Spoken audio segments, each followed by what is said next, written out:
Facebook, YouTube, Twitter, Juice Nation, what's going on? Just got Juice coming at y'all live. It's 6:01 p.m. on this marvelous Friday. Hopefully everyone's safe, bunker down in the home, loving on one another. Can we talk today? I'm just asking a question. Can we talk today? Sometimes you got to sit it out.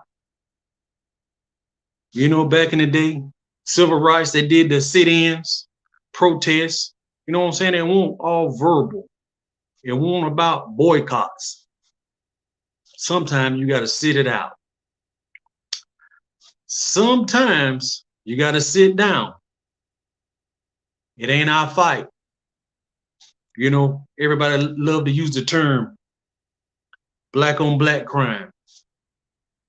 Well, now this is white on white crime. You got Sheriff Jody Green. You got Jason Souls. White on white. Leave it alone. I know we tied up in it, but they both feel the same way about us. The very same way. And my pick, Jody Green. Leave him alone. Leave him in office. Re-elect him. Leave him alone. Yeah, I get it. Go ahead. Get your lawsuits. He dead ass wrong for what he said. He dead ass wrong for targeting us. He dead ass wrong for firing and demoting blacks on his staff. But I got to give him a double salute for his honesty. He ain't pulling no punches. He telling you exactly how he feel. He let you know where he stand. And I respect that. I can deal with him all day long. I can deal with his supporters all day long. The ones that verbalize how they feel. But what's scarier than Jody Green is the silent people that ain't gonna voice their opinion. That's what makes Jason Souls so dangerous. Gonna befriend you. Gonna pretend like he's for you. Gonna pretend like he can relate to you. Gonna pretend like he hears your concerns. It's a lot of years he was on Whiteville Police Department. You think he ain't heard them same conversations? You think he ain't partake in some of those same, that tone of language? He didn't write none of that down. He didn't record none of them conversations. But all of a sudden, you running for a position. How convenient. Release the tapes. It's about election time, voting time. And I get it. You don't have the finances to run against Jody Green. You don't have the support backing you to beat Jody Green. I get it. But the people that's going to support Jason Souls, I don't want you to end up like the so-called black guy that was on the news and the reporter interviewing him. I thought we was friends. I be damned. See, that's how you get your feelings hurt. When you blindly think your open enemy care about you. Because y'all wear the same uniform. Because y'all attend some of the same training meetings. Because y'all have a work function where everybody bring a dish or somebody gonna grill out at the job and we gonna eat and discuss and we gonna laugh and part ways and go home. That don't make a person like you. They deal with you because they have to. But the way they feel about you, the way they feel about us, we know it. It's just painful to deal with that. It's painful to know that. You know, but see what they don't understand. We make the difficult look easy. We live in a constant state of rage, but we deal with it day to day, and it's everywhere. At work, in the school system, just driving on the highways and byways, trying to get to work and home. Or we're going to get back home in one piece with our life. We're going to have to go to work and deal with the microaggressions. In the store, is some Karen going to go off and put you in a compromising position to where you got to second guess, should I say something? Should I move to the left or to the right? Any interaction with your white counterpart, you always got to second guess what you're doing. I got to watch my tone. I got to watch my movement. Am I moving too fast? How do they perceive me? My dress, my hair, my clothing. All of that plays a part. So I don't want you to be tricked. I don't want you to be fooled by an individual smiling at you, shaking your hand, taking a picture with you, may even support you monetarily, may even go to bed with you, maybe have sex with you, may even procreate, have kids. You got mixed grandkids, and they still can't stand your guts. But it's the reason why they say we don't talk about religion and politics at the dinner table. Because Pawpaw and Grandma feel the same way Jody Green felt. And if you so-called got some white friends that love you and care about you, they can't voice their opinion and say, Grandma, Pawpaw, Dad, Mom, don't say that. That's fucked up. Don't say that. It fractures the family. Thanksgiving, Christmas, New Year's. Certain families can't be at certain people's houses because of the conversations they're going to have over dinner, over cocktails. It's just family tradition. It's just what goes on. But it's too painful for a lot of us to realize those so-called white friends that you think you got, you don't have. But telling you that you don't want to face facts. But now when you hear the recording, wow, I didn't know it was like that. Shit. I don't know how. So during this election, my opinion only, my advice, you don't have to take it. Sit this one out. Sit down. Don't say nothing. That's a form of protest. That's a form of showing your power. Because who's ever gonna be the sheriff the next term, ain't nothing gonna change for you, ain't nothing gonna change for me. But the thing of it is, I don't break the law. So, you know, if you're doing what you're doing, switch up, diversify, like the stock market. You know what I'm saying? If you got to be in the streets, and understand everybody ideal is not situation. It's not perfect for a perfect situation. Sometimes you got to do what you don't want to do. You know what I'm saying? I get that. And I'm not the smartest tool in the tool shed. Y'all got my location. Y'all got my number. Let's talk. Let's chop it up. You know what I'm saying? So you could take that street money and turn it into legal money and let that money work for you. But see, when it comes to them, everything like that is romanticized. You know what I'm saying? Well, granddaddy started a business, you know what I'm saying? He used to run moonshine from such and such. He was able to take that money, flip it, legalize it. Now the family, they straight. They got businesses on top of businesses. You know what I'm saying? The mafia, the Irish mob, come to America, gangsters. You know what I'm saying? Did everything under the sun. But they make TV series and movies about it. It's romanticized. It's appreciated. You know what I'm saying? It's looked upon as a badge of honor. But anything we do, things that we have to do, is criminalized. It's bastardized. Oh, y'all blacks need to pull yourself up by your bootstraps.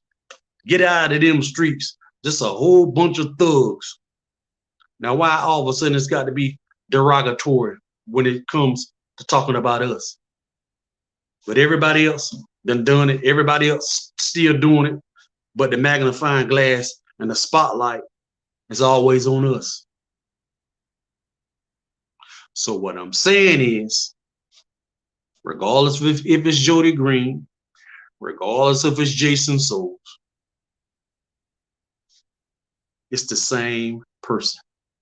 I just don't want y'all to get y'all feelings hurt, to be sitting up talking at the dinner table or in the barbershop or wherever y'all at, group of black people. Well, dang, I thought he was all right.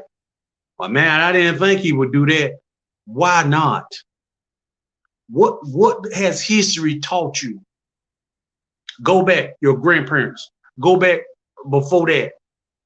What in history tells you you got a white friend? Yeah, everything's perfect. It seems like you got a friend. A little bit of pressure, and you'll see. You'll see when they got to stand on something, when they got to voice their opinion in a group, a room of people, white people that look just like them, and they have to check them behind a black or a black issue. See, when the rubber meets the road, crickets. And they'll tell you, well, I don't think it's that bad through your eyes. It ain't never bad. Through your eyes, yeah, the police, they're going to serve and protect. In your eyes, they'll do no harm. You ain't never had to deal with the issues that we deal with through generations and generations and generations. So you're never going to be able to understand our plight. And I'm not asking y'all to. And it ain't the fact that they don't know, they do know. They just want us to be quiet about it. Nigga, suffer in silence. I don't want to fucking hear your fucking whining. We know what the hell going on. Hell, I feel the same fucking way he feel. Oh, well, somebody just recorded it. It ain't about putting white pastors on blast that supported him. They ain't the issue. You look at the congregation still going to the churches. That's what's scary. Jody Green is only one man. Jason Souls is only one man. When you got a group of people that support that, that's okay with that, silence is complicity. That's where the danger arises. That's where the danger lies. Gives you a false sense of comfort, making you think you got some white friends. They're our open enemy, always have and always gonna be. And I'm not saying this out of anger, I'm just speaking facts. So it's a reason why they don't want to teach. They say critical race theory. Try and give it some other topic. Facts. Just teach facts, all the facts. The bloody, gory, all of that. You know, don't gloss over it. Speak on it. Teach it. Yeah, I understand grandma and papa still living. You know what I'm saying? But you don't want little Susie and little Timmy look at papa and grandma in a different light. I get it. Oh, that's so long ago. Man, some of these damn people still living. Black Wall Street, Tulsa. You got people still living. Hope they go ahead and die off. Kill that issue. Don't want to talk about that. People still living. And I ain't just talking about Tulsa. Wilmington. Massacres. Race riots. Durham. Greensboro. right here in North Carolina, Lake Lanier, Georgia, on and on, Utah. Yeah, I'm 45. A lot of this stuff I had to learn on my own when I was grown. Ain't gonna teach, just don't want to teach this. America made slaves. You didn't go to Ethiopia and get slaves. You went to Ethiopia and you got scientists, you got architects, you got doctors. You brought them over here and you made slaves. Facts. Can we talk today?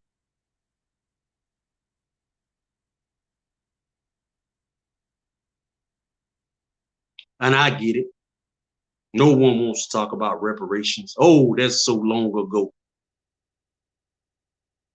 You look at the Fortune 500s, companies that are still in existence today that was built on the backs of slavery and the deaths of the slaves.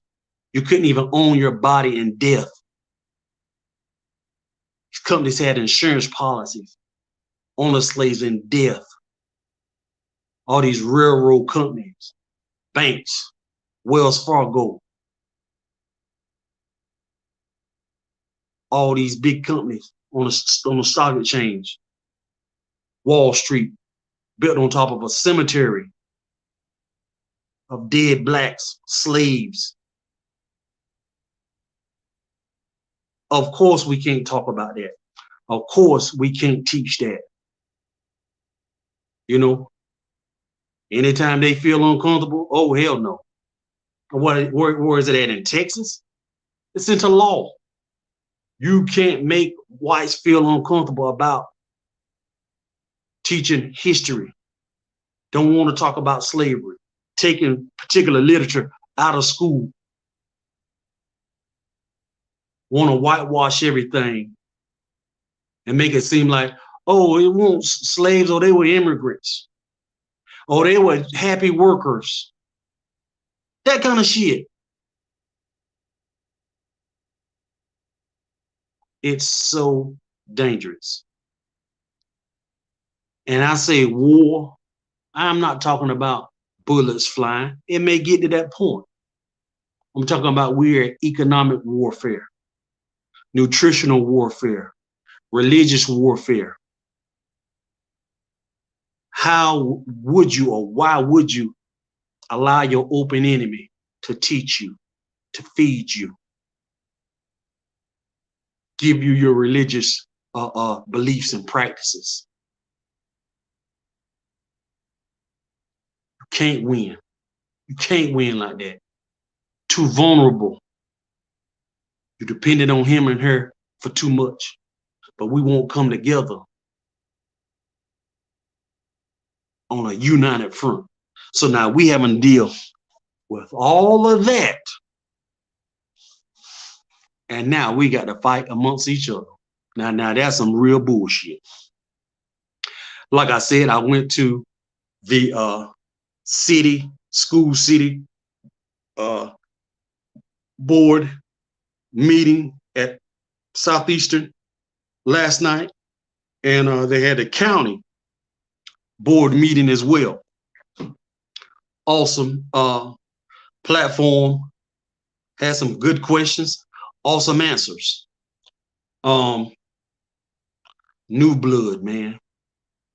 If they could get voted in, it could really make some changes, but it's the status quo.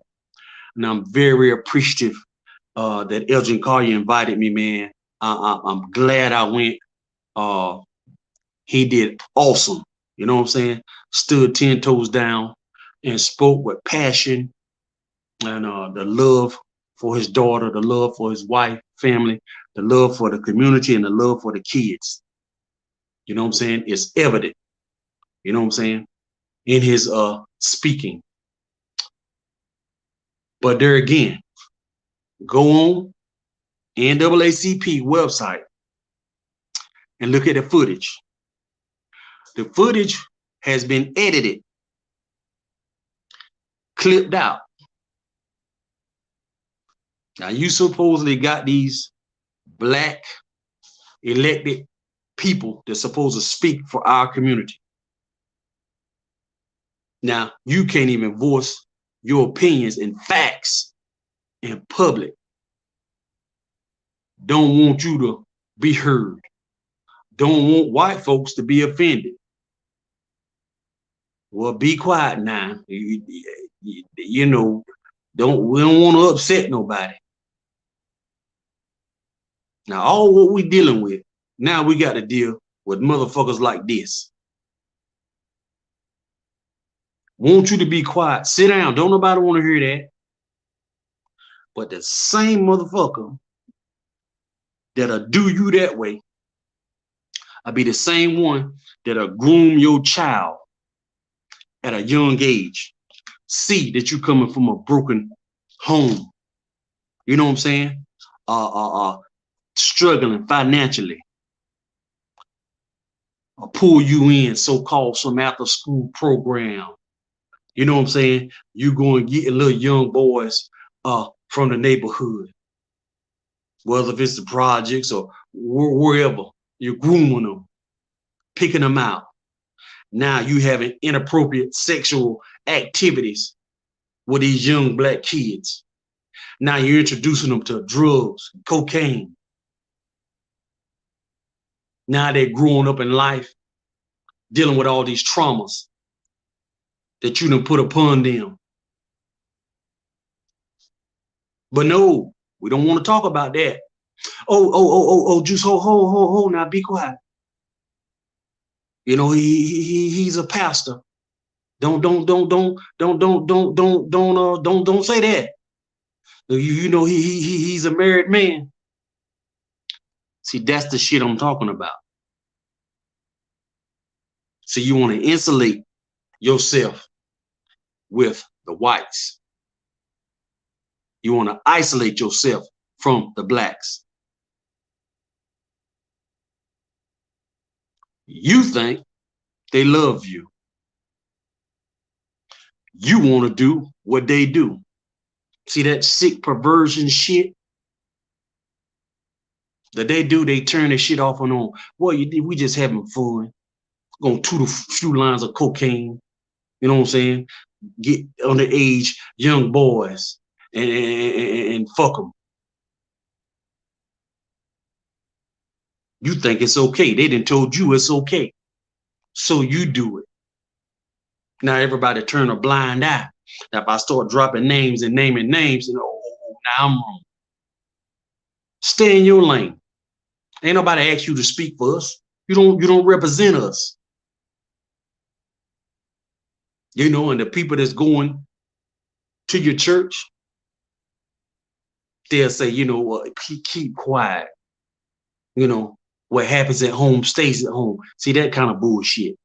All that trauma that kids having to deal with at home. Daddy and uncles and shit messing with the kids, growing up with trauma. Can't talk about it. Don't talk about it. That sick, twisted shit. Now having to deal with other things that you ain't got no control over.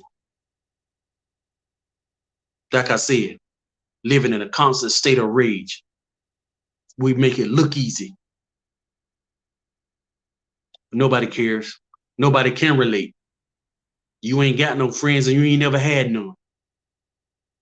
But I can go on and on about this. But like I say, I'm down on the end, on my corner. I don't bother y'all. Don't bother me. Because now if you come down here, I got some questions for you. And I ain't going to be doing no tap dancing. We going to come straight to the door with it. So if you want to get in the hot seat, I'll send you the link. And like I said, you stepping on toes, stepping on feet, foots, so to speak. So I got the recording of the event, and I'm going to let y'all listen to all of it, not the edit portion of it. See, it's shit that y'all don't see that we having a fight with. You know, old people got to get out the way, man. You done retired 1, 2 times in the way. You ain't worried about no fucking change. It's the same old status quo. You done been in the system 10, 20, 30 years. You ain't made no progress. You ain't made no change. What make you think you gonna do it now? I graduated in 1996. The damn school system only got worse since then. So what the problem is? Y'all the problem. But you don't want nobody that can really create change, that's really got a passion for the kids, that can reach them and teach them and love them. Know the issues, know the problems. Everything. Money, money, money. I ain't hear nobody, one person, mention the education lottery. Now, we can't tap into those funds. Education lottery. Where the fuck is all that money going? Y'all talking about applying for some grants.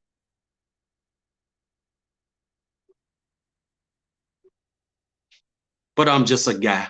You know what I'm saying? Ain't got no fancy letters in front of my name or behind my name. So that's the reason why we can't get stuff done. We ain't got no budget for it. Find a budget to build all these new schools. They take that budget and put some more vocational classes and training in these schools. Heating and air, auto repair, agriculture, boot camp. You know what I'm saying? Colleges are doing it. Cybersecurity. Making 6 figures where these kids ain't got to be in debt. Going to college 4 years, 8 years, and they ain't got no guaranteed job lined up when they get out. I understand it's a business. People need jobs. But what you teaching them? Talking about end of grade testing and looking at the teacher like, man, it's a bunch of bullshit.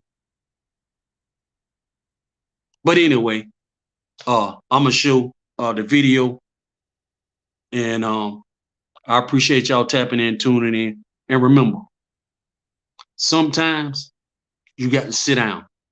Sometimes you got to sit it out, sit this one out. But then people say, well, the lesser of two evils. Shit, evil is evil. Give me the one that I know gonna tell me how he feel about me. He done showed me how he feel about me, how he feel about us. I can deal with him. The motherfucker gonna be slick, sly, sneaky, gonna smile, pat you on the back. No. See, now you gonna get your feelings hurt because you thought you had a friend. You thought he understood. You thought he was gonna make some changes. But yeah, let's look and listen at the panel on the school city candidates. We'll go alphabetically, and we will begin with an opening statement for 90 seconds by Whiteville City School Board candidate, Mr. L.J. Collier. Mr. Collier, you have 90 seconds. George, would like to or stay seated, whatever you'd like to do. You have 90 seconds. All right, once again, I'm Elgin Collier. I came here 4 years ago to do at-large school board. Again, back again, and it's the same MO. I'm here for the kids, and I like to see them have a future, and that's it. I mean, that's the bottom line. Thank you, sir. Next, for his opening statement, we will go to Whiteville City School Board candidate, Mr. Jason Elby. Mr. Elby, you have 90 seconds, sir. You can stand or sit, whatever you prefer. I'm kind of nervous, y'all, so bear with me. But my name is Jason Elby. I'm here tonight. I got 2 kids. I'm 33 years old. I think it's time for a change, and I feel like change equals change. No change equals no change.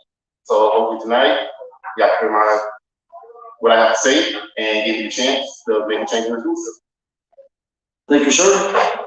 Next, for his opening statement, Whiteville City School Board candidate, Mr. Dave Flowers. Mr. Flowers, Reverend Flowers, you have 90 seconds, sir. Thank you. Thank you so much. I will not stand. I'll take the opportunity to sit down. I'm certainly happy to be here on this evening. I have been with the school board. I was trying to count out how long it's been. but it's been a pretty good while since I've been on the school board. One of the first things that I'd like to bring to bear is the fact that I was always and still interested in children. Children happen to be one of the things that I enjoy most of dealing with. However, I recognize the fact that in order to have good students, you need some good teachers. And right as to where we are right now, it seems as though that especially minority teachers are kind of hard to get. Out of 3 schools that we usually draw from, Wilmington University, at Wilmington, then you have Pembroke, then you have Fayetteville State. But we probably need to get some more students, some more teachers, in order that we might have some greater students that we can turn out, because they've got to be out here and operate on the world stage. There used to be a time we used to compete with just one another, but not anymore. Thank you, sir. Next, for his opening statement this evening, Whiteville City School Board candidate, Mr. Ernie Gaskins. Mr. Gaskins, you have 90 seconds, sir. Good evening. I just want to thank all of you for taking the time out of your homes, families, to come out and listen to it. Ernie Gaskins, born in North Whiteville, went to Mount Olive High School, started at Whiteville City Schools in 1968, so around Whiteville City Schools for a long time, left, came back, job in marketing, came back, worked quite a while over at the Dream Center with the Governor's One-on-One program, went over to Central, worked as a teacher, a counselor, spent 6 years as assistant principal at Whiteville High School, left from there, went to Maryland, worked with PG, with the Take Charge program, and worked with the PG, Prince George's County school system, with adjudicated kids. Came back home, decided that, hey, wanted to get back into the school system a little bit, decided to go back and do some substitute teaching. I saw some good things. At Whiteville City Schools. I also saw some things that I would love to change, or would try to change. And one of those things were, and I do believe it's security. I want to take a look at that. I think that's very important. I also think that when teachers are happy, kids are happy, parents are happy. So I'd love to kind of look and see if we could get $1 or $2 more for our teachers. Our teachers need to be happy. With that being said, I pass on. I ask you for your Thank you, sir. Thank you, sir. Next, for her opening statement this evening, Whiteville City School Board candidate, Phyllis Haynes. Ms. Haynes, you have 90 seconds. Good evening. My name is Phyllis Haynes, and I'm a candidate for the Whiteville City School District 1. I am a parent, and as a parent, that's a lifelong career. So education remains important to me. I realize that we as a community are investors in education. We get our doctors, our lawyers, all of our revenue is made by someone who's employed. So this is important. We do not need to let our students leave high school and not be prepared. And as a focus for the board this year, broadband and mental and social issues are very important to me. We have just ended a pandemic. Many of our students have lost family and friends. They will return to a school that is not familiar with them when they left. We need to give them the support of counselors and prepare them for the trauma that may come. I believe that education is the only way that we're going to have the future. Thank you, ma'am. And next, for her opening statement this evening, we will go to Whiteville City School Board candidate, Anna Richardson. Ms. Richardson, you have 90 seconds. Thank you. Good evening. My name is Anna Richardson, and I'm a native of Whiteville. I've lived here my entire life. I currently have 2 students in the Whiteville City Schools District. I have a 5th grader and a 7th grader. I'm a Whiteville High School graduate. I then attended East Carolina and University of North Carolina at Pembroke. I started my teaching career at Columbus County Schools And actually, Mr. Ellery was in my first 7th grade class. I then taught at Whiteville High School for 10 years. I then moved on and I was an instructional and curriculum coach. I have been teaching at Southeastern Community College for 8 years now, and I'm a proud resident of this community. I'm actually the Teacher of the Year here at Southeastern, and I'm currently running statewide. When I was elected 4 years ago, I promised to keep all students as my top priority in every decision that I make, and I have fulfilled that promise. Whiteville City Schools has flourished even during the pandemic, and if I am reelected, I will ensure that we continue to produce productive and successful students. Thank you. Thank you, ma'am. Reverend Flowers, I'm going to ask you to respond first to the first question, if I may, sir. With the background being this, the COVID-19 pandemic showed how digital learning and access to high-speed or broadband internet is vital in the current education landscape.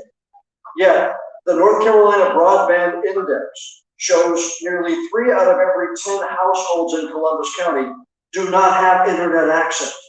And only 31% of the population in the entire county has fiber optic technology. So the question with that as the background, sir, what steps do you think the school board and you as a board member should take to ensure that households with students are giving the highest priority when it comes to upgraded internet access? Thank you so much. I think that's a good question to ask. Thank you. Because at this particular time, and a lot of households can't afford broadband, whatever other technology that's needed to stay on top of their game in terms of learning. And I think probably if the schools, and most of the times at Whiteville, we do have an opportunity. You can, they give you Chromebooks and so forth and so on.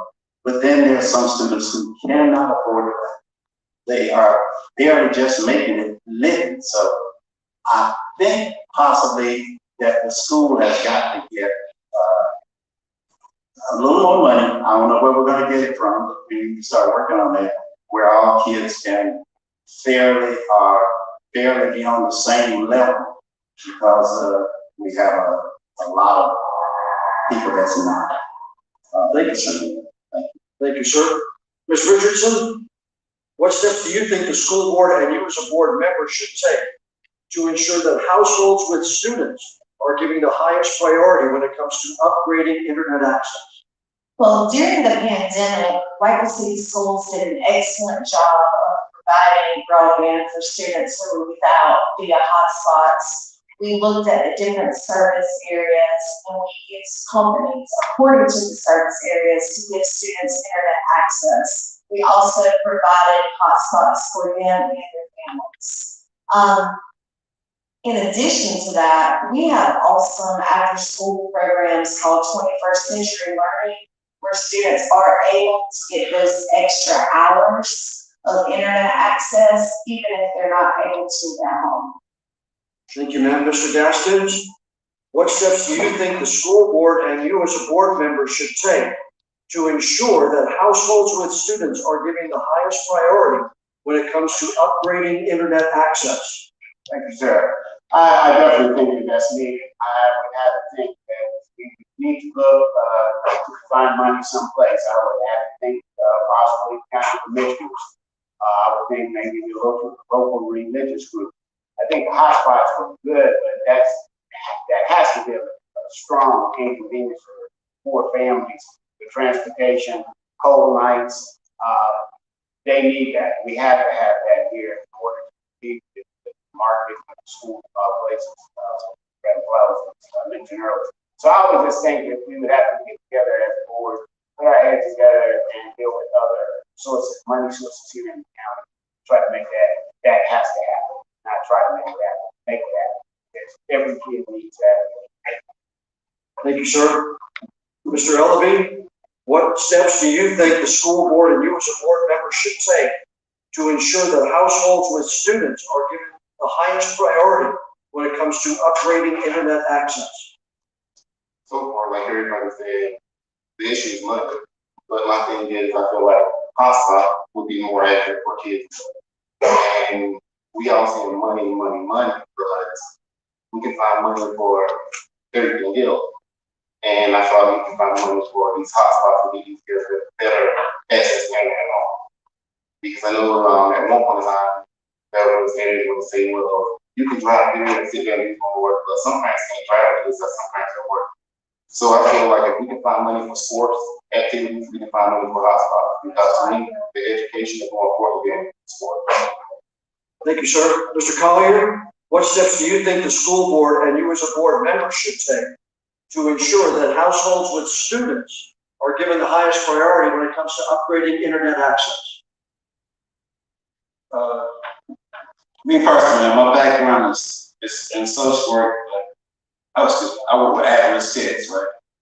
So my thing would be bring the parents in a little more, hold them accountable, make sure instead of spending, I guess, $100 on some sneakers or a jacket or something, we make sure they have everything. I'm still to make sure that the kid has everything they need versus sending them to school without the supplies. I don't think it's correct for teachers to have that responsibility or the school board. I mean, everybody got to have kids, but we have to really get out for that. It's our responsibility. It's not. It's the parents' responsibility.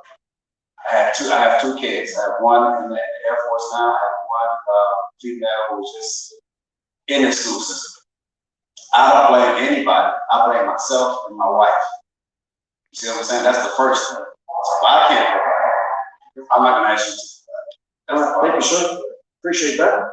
Ms. Haynes, what steps do you think the school board and you as a board member should take to ensure that households with students are given the highest priority when it comes to upgrading internet access?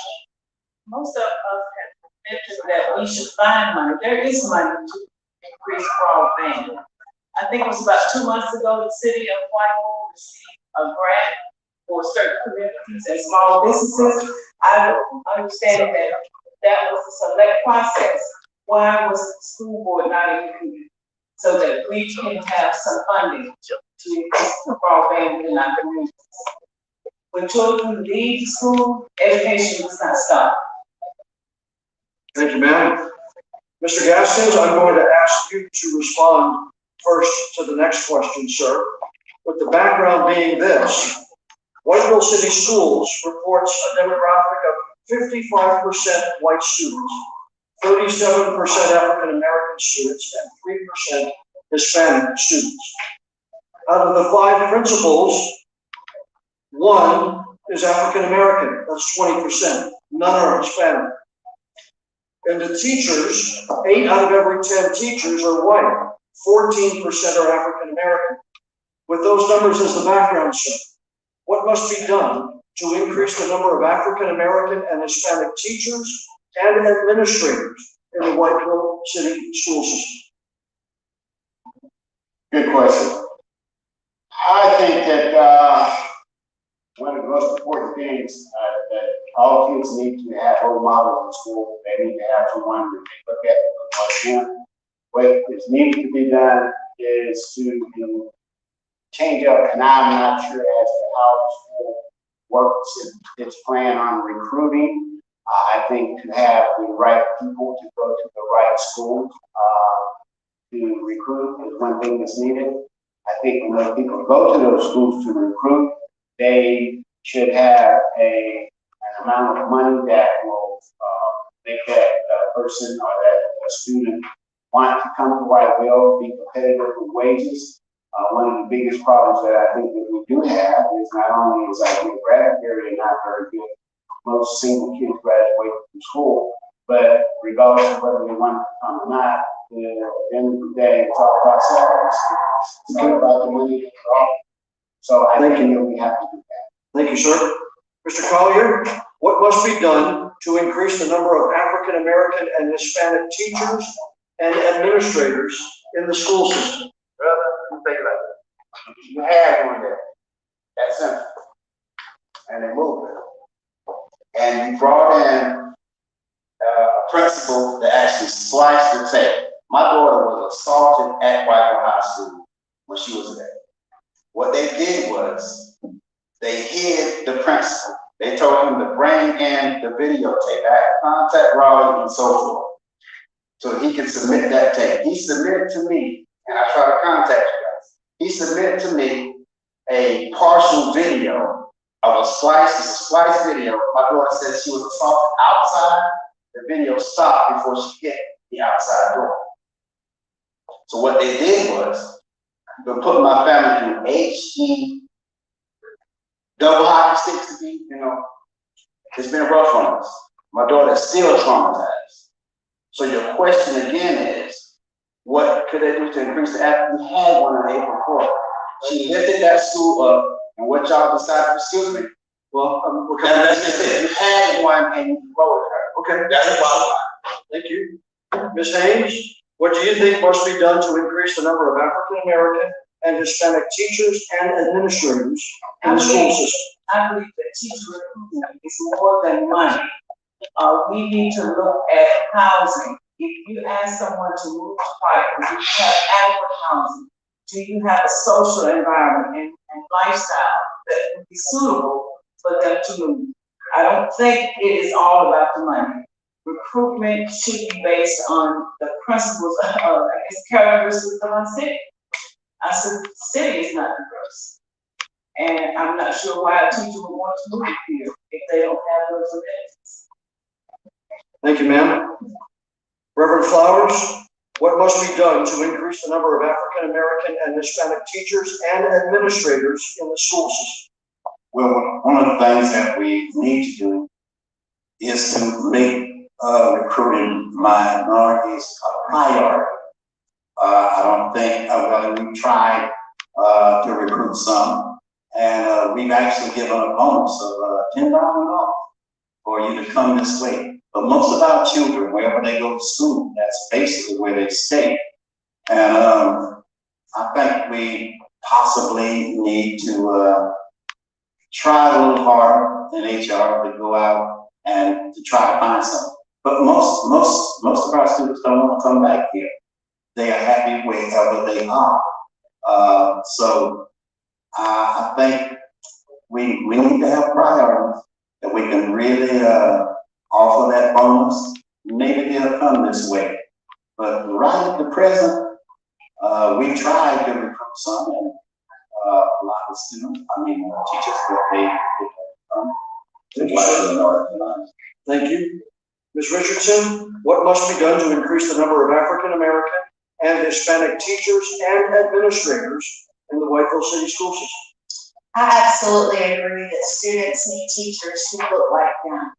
The problem lies in the teacher shortage nationwide. The number of graduates with teaching degrees has vastly decreased at our three major universities, ECU, UNCP, and UNCW. For example, last year there was one graduate from UNCW majoring in math.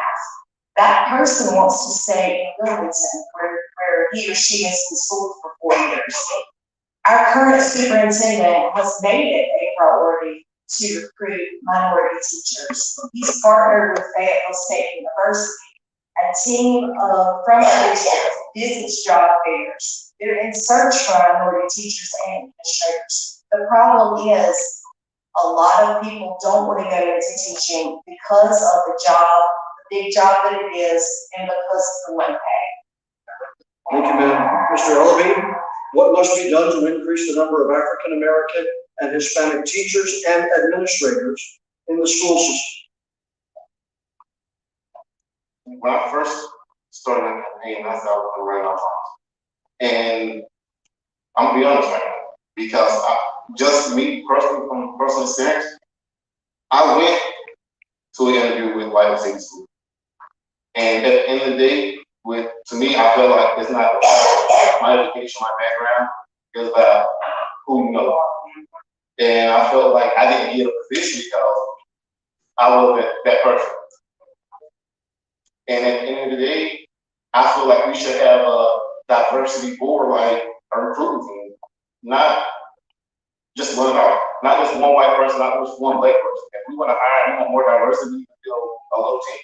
I know it's gonna cost a little more money, but if we want better teachers, let's get somebody that's a color from a different race than we. Thank you, sir. Ms. Ames, I'm going to ask you to respond first to the next question. This is one that was actually submitted by a member of our audience this evening. What, if any, improvements do you feel are needed to safeguard Whiteville City School students in case of an active shooter on campus? I noticed that we focus on the perimeters of a school, but I think it's also important that we have drills and outlets that children are aware of, a safe place to go, and have teachers trained to conduct that activity. Thank you, ma'am. Reverend Flowers, what, if any, improvements do you feel are needed to safeguard Whiteville City school students in case of an active shooter on the campus? Well, one of the things that we have going for us is that we are in time. If we can take any time for someone to be here, one of the things that we need to do is, and we've actually done this, is to have it where you have to key yourself in, or somebody to key in, and we don't leave any doors open.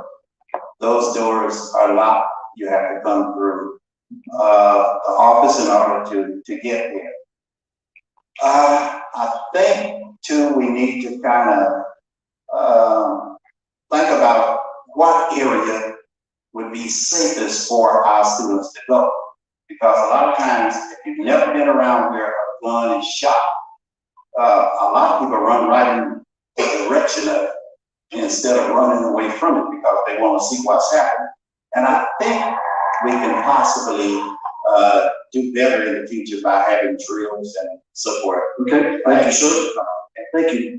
Mr. Collier, what, if any, improvements do you feel are needed to better safeguard Whiteville City school students in case of an active shooter on a campus? Safeguards, I think in general, you need more counseling there. You need to talk to the kids first off, find out what's going on, because usually that problem happened the previous day, the previous week, or something like that, and we carry around these brothers all day, all week, and so forth. You see what I'm saying? So you can break half those problems down, by implementing. Say if a kid came at 8 o'clock in the morning, right? You don't know what he's going through, but you can see some frustration on his face. You need a spot that he can go and unwind for maybe 10, 15 minutes. You don't know what he's gone through at home. You don't know what he's gone through in his neighborhood. You don't know what he's going through with his peers. Trust me, we've all been kids before. So a lot goes on through the course of the day, and a lot goes on through their young minds. So the last thing you need is someone being bullied. You see what I'm saying? I mean, my kids, your kids, everybody, they don't speak on being bullied. All you get is that reaction. Okay, thank you, sir. Ms. Richardson, what, if any, improvements do you feel are needed to better safeguard Whiteville City school students in case of an active shooter on the campus? We've actually made a lot of improvements recently. We've installed updated security fencing and camera systems to secure all our campuses. We've also placed a school resource officer in every single building, and we have installed a key card system so that all our exterior doors stay locked at all times. Inside the classrooms, teachers are trained to deal with active shooters, and we do have active shooter drills at our schools. So I know there's always room for improvement, but at this time, I feel like our students are well equipped. Thank you, ma'am. Mr. Ellaby, what, if any, improvements do you feel need to be made to better safeguard Whiteville City school students in case of an active shooter on a campus? When I used to go pick my son from school, I never seen a metal detector. And I know they said that the doors are locked and nobody can get in without a key card. But these days, the kids with a gun. So this kid going inside the school with a gun, we don't know. We can't, he didn't go to a metal detector. So at 12:30, he get angry with the teacher. And he just started pulling out his gun and started counting about it. So, I mean, my thing is, yeah, they got some good stuff in place already, but the military won't hurt at all. So, I mean, my thing is, put a military, search these people. I mean, they just kids. Yeah, they just kids. But the kids we got today, not just kids. And then all the bullying that's going on, I mean, it's unbelievable. And the school I went to, we had a military when I was in high school. And I think we need military now in school. Right. Thank you, sir. Mr. Gaskins, what, if any, improvements do you feel need to be made to better safeguard Whiteville City School students in case of an active shooter on the campus? I think everyone had very good answers to that question. I think all of them are worth looking into. I could see that, myself, I could see Edgewood one day. I don't know whether it be 20 years from now that they could probably use a fence around their school. I could see Whiteville High having a fence one day around its perimeter. Of course, Ms. Richardson said that they had cameras, so I will say, and I don't know what kind of cameras they have, but the high-spec cameras to pick up someone trying to get into the school fences.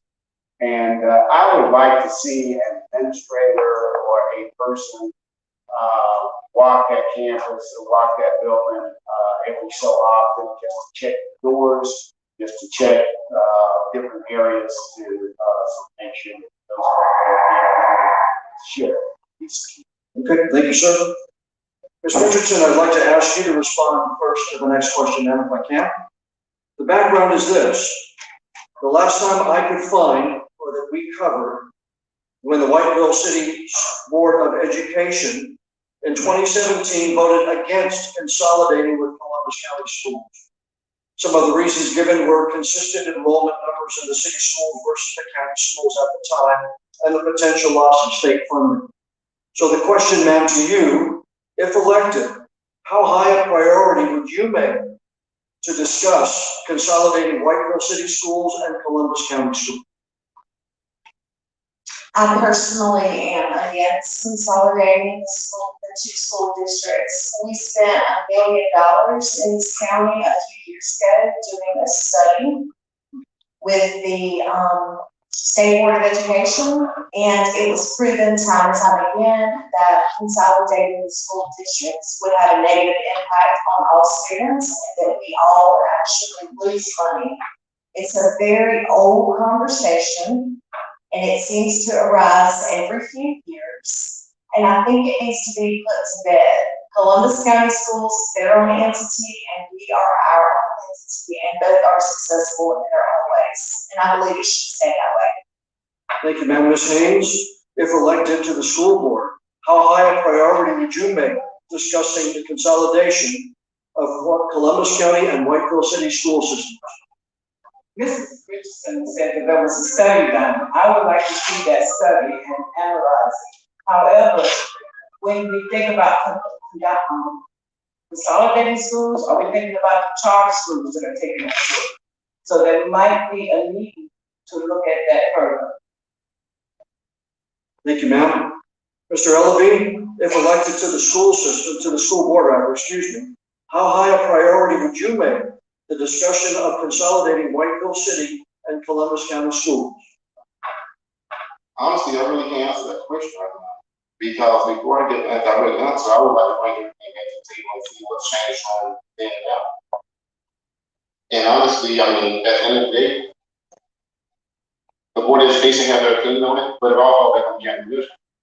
So they make the decision who we want to work with school. So at the end of the day, let's leave it to them.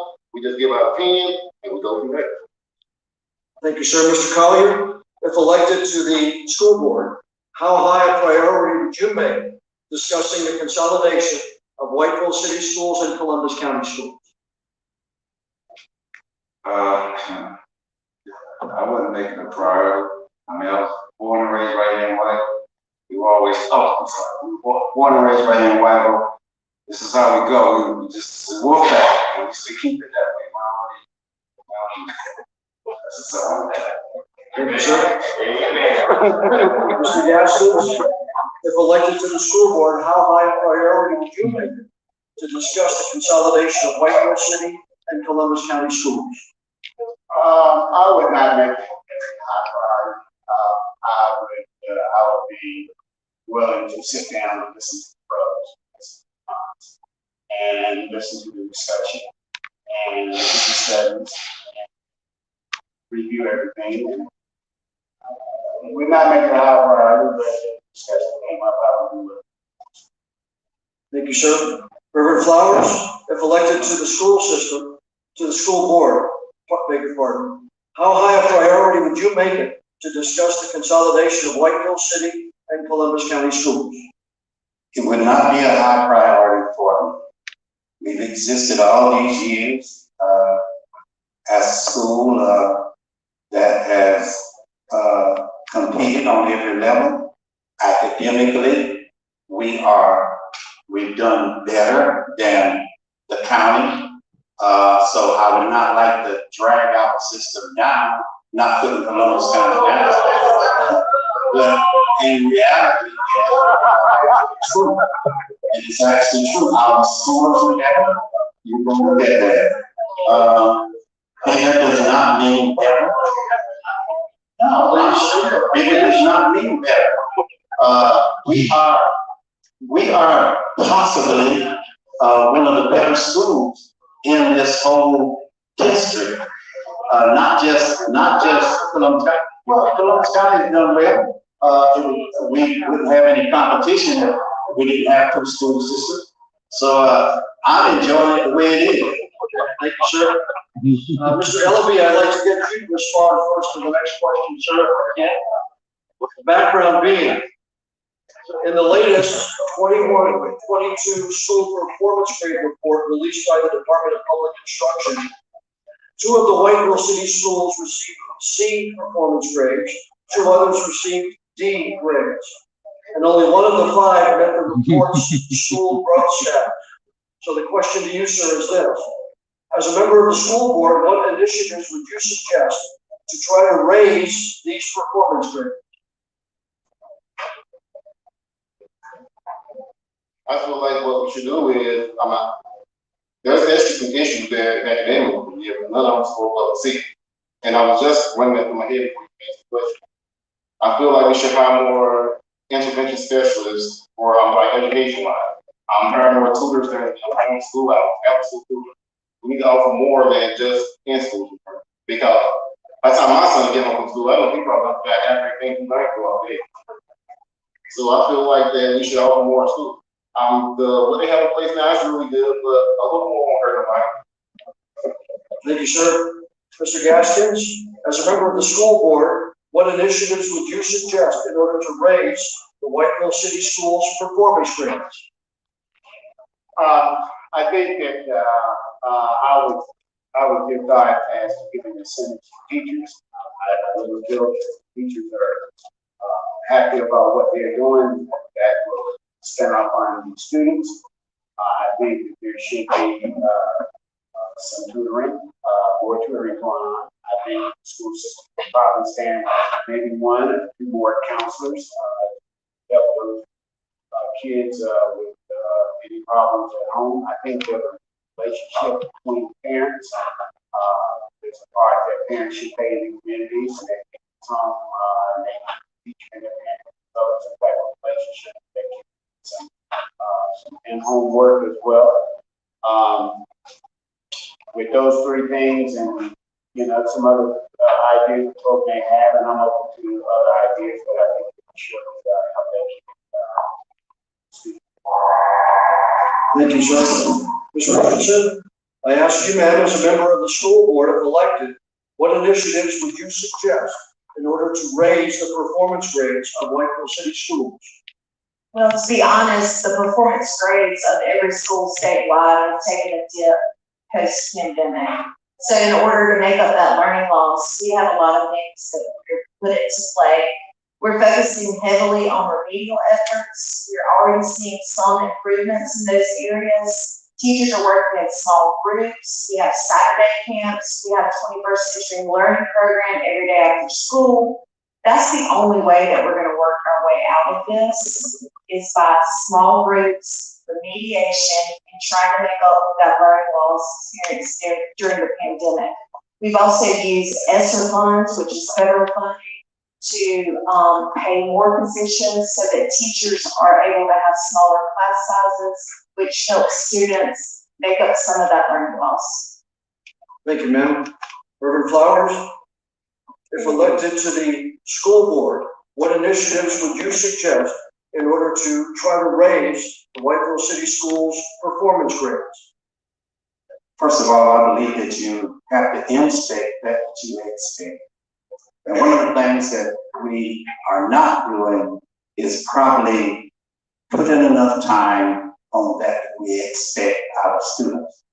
And if we don't start doing that, I think we're going to get further behind. But we're putting some things in place now that I think is going to actually help. Our superintendent is working on some things that he thinks is going to help.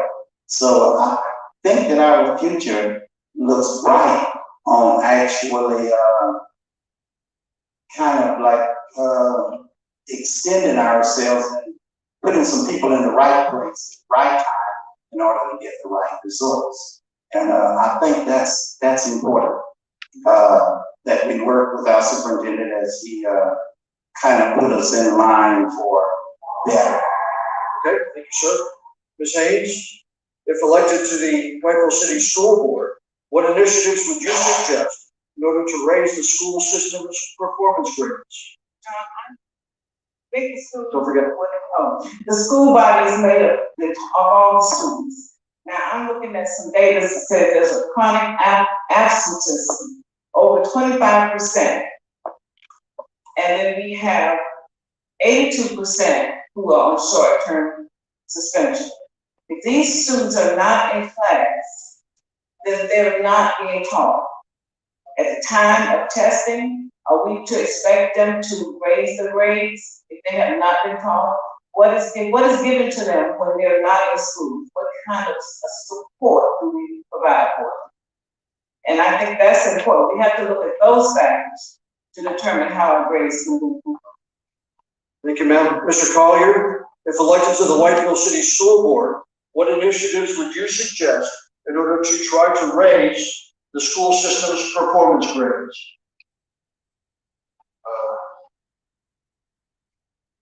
Probably familiarize the kids more about the nutrition. And one thing, it's like a statement, you are what you eat, but that's not really true. It's like you are what you have eaten, has eaten. So it's like you implement like healthier foods for them. It's breakfast, lunch, and dinner, that sort of thing. Make sure they have the proper nourishment so that they can make. And that's just where I'm at. Just letting that person check himself to make sure they're ready. That's why I said 15 minutes before, prior to it. So I will make sure that those teachers knew that there was an after-school program. My wife teaches math, man. It's like, it's no problem swinging by and get your math question answered. It's no problem swinging by and get your science question answered. That's just it. We're available. We're a small community, but we're a powerful set of people. Once you get yourselves together, you have to show these kids, regardless of how wild, crazy they act, they are our future, just like I was right there. You're right. So, thank you. Appreciate it, sir. Ladies and gentlemen, I really don't have time to ask you another question, have you all respond, and then do a closing statement. So what I'd like to do, similar to what I did for the county school board candidates, is give you 90 seconds for a closing statement rather than 60. And if there's any issue that we did not cover, you have an extra set of 30 seconds in order to at least mention that. So if you're all good with that, and the organizers are good with that as well, I think we're going to go that way. So we're going to go in reverse alphabetical order for our closing statements. And so that means we will begin with a closing statement by Whiteville City School Board candidate Anna Richardson. Ms. Richardson, you have 90 seconds. Thank you all for coming today. I am fully invested in this community as I have lived here my entire life. Being a teacher for 20+ years and working with students every day has been the most rewarding experience that I could ever imagine. Serving on the Whiteville City Board of Education has allowed me to use my expertise in education to make decisions that always prioritize students first. If I am reelected, I am committed to building the future on the proud past that Whiteville has established. Thank you. Thank you, ma'am. Next, for her closing statement this evening, we will go to Whiteville City School Board candidate Phyllis Haynes. Ms. Haynes, you have 90 seconds. Thank you. Most of the suggestions that we had tonight in the budget, the Whiteville City School has 66% that they spend in salaries and employee benefits. When we talk about teacher retention, I would like to know where that money is coming from. If it's not used, where will it go? There is funding under a program called the Leandro Plan for rural counties. It's not impossible for us to vote this bill in so that we can have additional funding for programs. Thank you, ma'am. Next, for his closing statement this evening, we will go to Whiteville City School Board candidate Ernie Gaston. Mr. Gaston, you have 90 seconds, sir. Please make sure you hold that microphone up close to your mouth. Thanks, sir. I would say that I've been involved with kids and actually Whiteville City schools and community pretty much all my life, and especially been involved with kids in many facets as a teacher, as a counselor, and as an assistant principal. By being involved in those different jobs has given me a lot of insight on a lot of things that I see that happens at Whiteville City schools. That's very good. It also gave me the opportunity to see some things that I'm a little concerned about. I'm willing and open-minded enough to sit down with other board members, to work with them, and our endeavors to make these Whiteville City school kids highly educated and prepared to be our future. And that I feel like is very important. Qualifications in order to teach, that had to teach. So I ask you humbly for your support and your vote, and I will promise you that I will do a job, fair job, and a good job to make education good for all of our kids, not just some, all of them. Thank you. Thank you, sir. Next, for his closing statement this evening, we will go to Whiteville City School Board candidate Reverend Dave Flowers. Reverend Flowers, you have up to 90 seconds. Thank you so very much. I want to thank everybody for coming out on this evening. I've really given a lot to the Whiteville City Board of Education. In fact, I have been there in the highs and the lows for the school. My priority is really to try to get some great teachers in so that we can produce a great product. And I'm really concerned. I'm really concerned now at this juncture, been concerned about it for a long time. But we need some more teachers that reflect the population of our students. Because we have 55% of our students are white, 37% of them that are minorities. And we need to work on that. We need to work on that.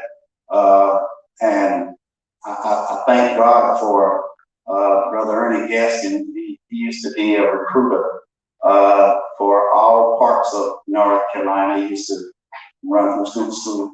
And I'm sure that we can get together somehow or another and make sure that our teachers are paid well. We've given a bonus twice this year. Okay, thank you. Thank you, sir.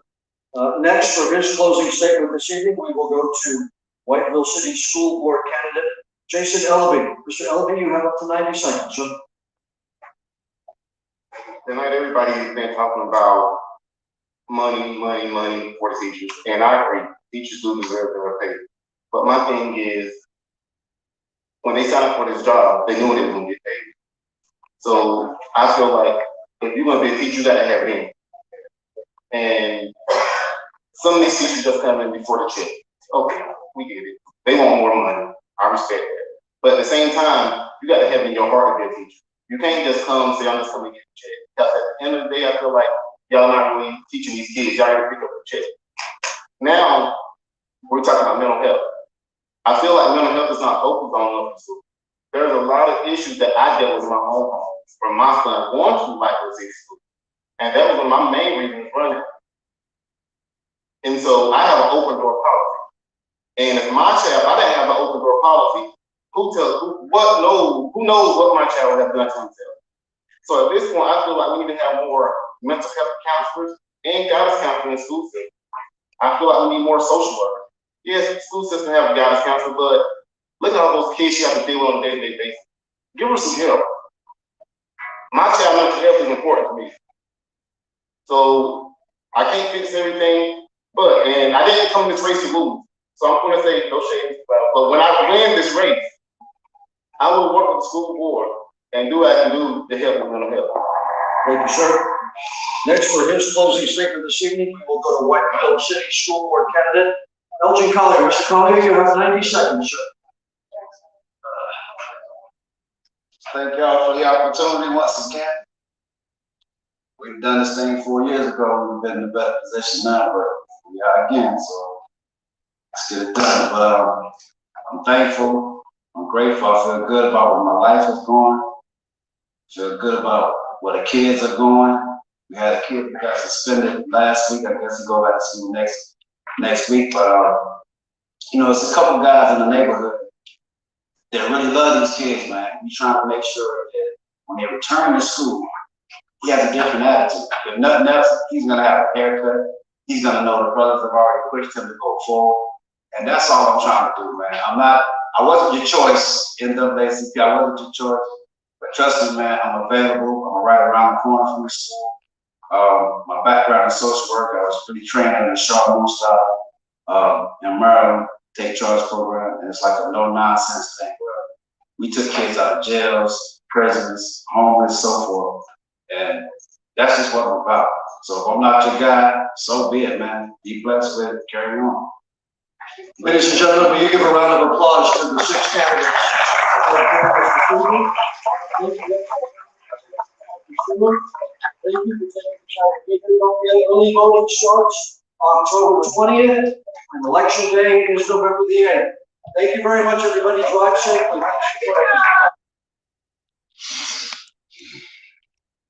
That's that. Y'all ain't got to drink mine. Drink somebody's. There's that lemon honey water. Actually got agave in it instead of the honey. You know what I'm saying? But yeah, that's been the episode for this evening. It's kind of long, but hopefully, you know what I'm saying, y'all appreciated it and you got something from it. But I will be uploading it again when I get the adapter, and it'll be a whole lot crisper and bigger. So you won't have to look through the phone from the laptop. But yeah, I got to tell you before I go, colon health as well, really is. Got to stay hydrated, got to stay happy. We're going to try food a whole lot more. Want a blessing, be a blessing. The piggyback effect is alive and well. It's never about me, my, I. It's about us, we, them, they. Helping to create a community of healers. I don't know everything, but what I do know, one to share freely. With that being said, don't y'all see the brand? Y'all see that guy in the background? That's me. I'm just a guy. Y'all put the juice and just a guy juice. If I didn't mean it, I wouldn't say it. With that being said, just a guy juice out. I love y'all. Peace, peace, peace, peace, peace, peace, peace. Peace, peace, peace, peace, peace, peace, peace.